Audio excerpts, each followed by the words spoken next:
Well, Basil Babychan is with us here. How are you doing? I'm doing well, Tony. Thank you. How are you? I'm doing great, yes. Now, first of all, how would you describe the style of the music you make then? People, call it different things. I personally would like to call it a neoclassical style, modern classical.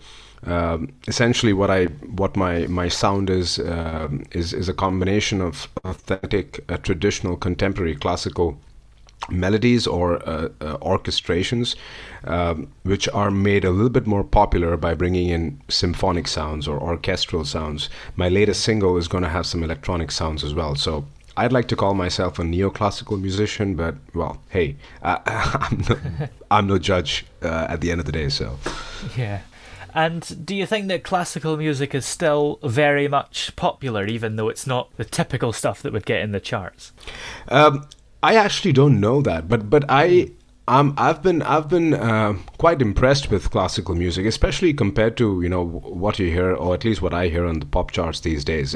I feel music doesn't have a soul. Most of the music these days, Ed Sheeran is one classic example of someone whose music has soul in it. Yeah. But most of the popular musicians, they seem to lack soul. And if I have been drawn to classical music since a young age, especially because it carries a lot of emotion, a lot of soul. And what I try to do is to try and combine that style of music with things that I am generally interested in. Yeah. That ranges from pop, country, rock, metal, EDM, and I have quite a few people who I like, or musicians who I like, and try to just use their influences and try to make classical music a little bit more popular. Yeah. I think a lot of pop songs these days just seem to have a formula that every song seems to stick to, whereas classical music isn't very much like that. It's not very strophic. It can have any structure you like and still sound classical. Yeah, that's a very polite way to put poor song composition skills, by the way. No, but you're right.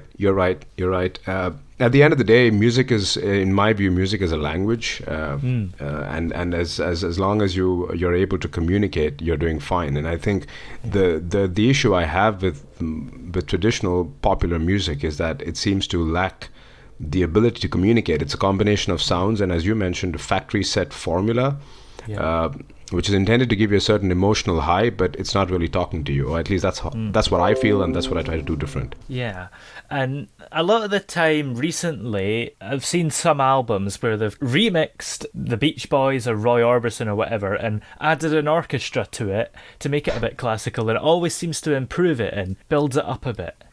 Right. Yeah. One of the things, my first album had a lot of my extended play EP had quite a few influences of orchestral symphonic sounds, and I must give credit to composers like Hans Zimmer and James Horner and the like.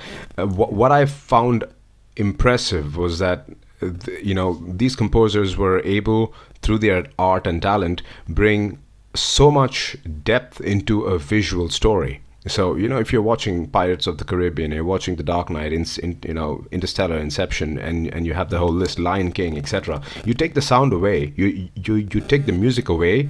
I mean, I think that the movie would still be great, but the way they orchestrated and the way they composed melodies and patterns and symphonic orchestration was super powerful, and that's what I've tried to do in my first album.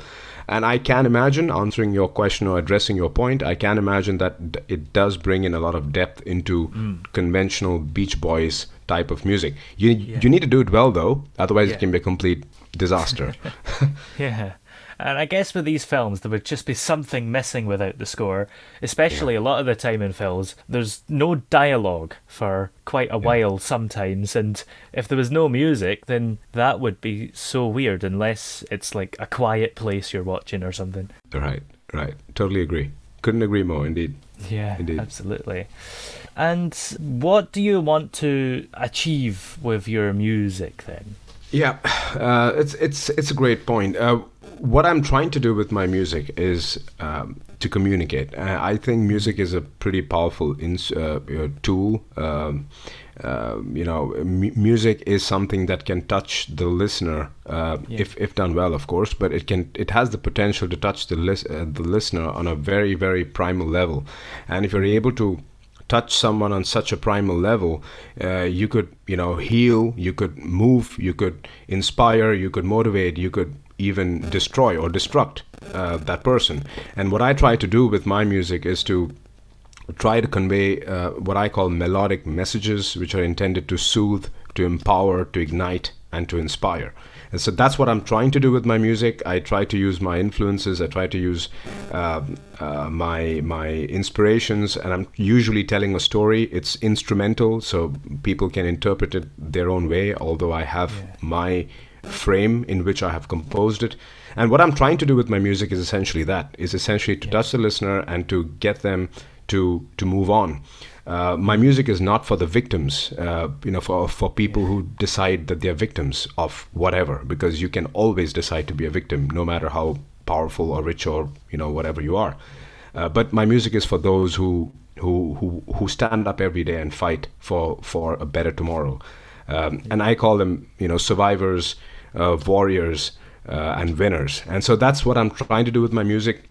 Professionally, what I would like to do, or what I would hope to achieve, is that someone or somebody thinks that my musical style is interesting enough that it would be a complementary to a visual story, be it a show or a series, a play, a drama, a painting. It doesn't matter, as long as I can enhance someone else's art through my music storytelling. Yeah, absolutely. And in the future, what kind of work do you think you'll be doing in terms of your music? Do you think it's going to grow a bit? I think it's inevitable that it would grow, and what I'm most concerned about is that it doesn't deviate too far away from what I originally started it for, or started it with the point of view of. So my first album had influences of orchestral music. The next single that I'm coming out with has got influences of, I would say, lounge electronic music. So it's still piano, classical based, but it's got some beats and vibes which are ambient, which is a little bit more loungy and urban. And I think I'm liking that style, and probably that's going to be my next singles. Not only this one, but a few more. I am very fascinated by production skills that producers in the EDM, pop, rock space have. I think their production skills are amazing. Not very impressed with their songwriting skills, but I'm super impressed with their production skills. And I hope at some point I would be able to merge my way of writing and conveying messages through my music into more modern, popular, polished production techniques. So answering your question, I think you could expect that. I could expect that it would be, over the next period, that my music is evolving to something closer to the popular genre, but still having its own place in that space. Yeah. Absolutely. And when you're not making music, do you have fun things that you like to spend your time doing? Yes, I am my music doesn't pay me enough, so I have a full-time job. I work in the medical devices sector. We make medical products, so that occupies quite a lot of my day. I'm a father, 2 young daughters, so that takes a little bit of my time as well. My daughter is my biggest fan, and I'm very happy to have a fan at home. My wife, maybe not that much, but my daughter is definitely my biggest fan. And what I like doing, though, is I wouldn't say reading, but I'm a keen observer. I like to pay attention to what's going on around me and try to assess it in on deeper levels, and that can be things that are happening around us nowadays, which is popular, such as COVID. Or the COVID ramifications, but it can also be very, people across the street, or a cab driver, or a train conductor that I've come across, and I'm a generally very observant person, and I like to absorb, process, and let my observations sink in, and I think that helps me, channel it through my music as well. Yeah, absolutely.